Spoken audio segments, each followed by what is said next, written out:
کرتا ہوں، امام صادق علیہ السلام کے پاس ایک شخص آیا، اس نے کہا مولا ہمارے علاقے میں ایک شخص ہے، وہ اتنا نیک ہے، اتنی عبادات کرتا ہے، سارا کچھ جب اس نے بیان کر لیا، امام نے فرمایا کیف عقلہ، آپ کے سوال کا جواب جو آپ نے کیا، کیف عقلہ، اس کی دین کے بارے میں سمجھ کیسی ہے، عقل سے اس نے دین کو کتنا سمجھا ہے؟ تو وہ شخص آگے سے کہتا ہے، وہ راوی کہتا ہے کہ مولا مجھے تو نہیں لگتا وہ زیادہ کوئی معرفت رکھنے والا ہے۔ فرمایا پھر چھوڑو اس کو، پھر اس کی کوئی حیثیت اس کے اعمال کی نہیں ہے، جتنے حج کر رہا ہے، جتنی عبادات کر رہا ہے، اگر دین فہمی نہیں ہے اس کے پاس،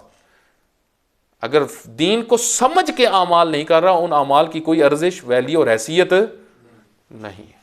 یہ ہے عقل کا کتنا گہرا تعلق ہے۔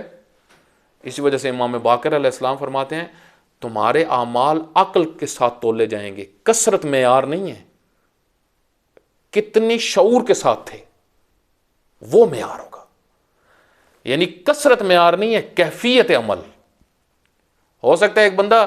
100 رکعت رات کو پڑھ رہا ہو سکتا ہے ایک شخص 2 رکعت پڑھے، وہ 2 رکعت والا اس 100 سے بہتر ہو، کیوں؟ کیفیت اس کی اچھی، اس نے سمجھ کے 2 رکعت پڑھی ہے کہ میں کس کی عبادت کر رہا ہوں، وہ کون سی ذات ہے،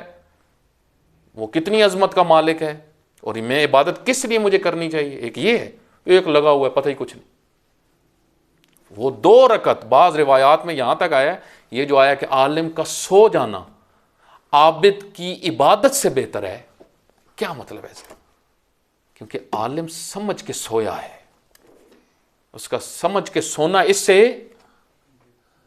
سے بہتر ہے جو عبادت کر رہا ہے۔ خداوند متعال ہم سب کو اہل بیت علیہ الصلوۃ والسلام کی مکتب کی حقیقت کو سمجھنے کی توفیق عطا فرمائے۔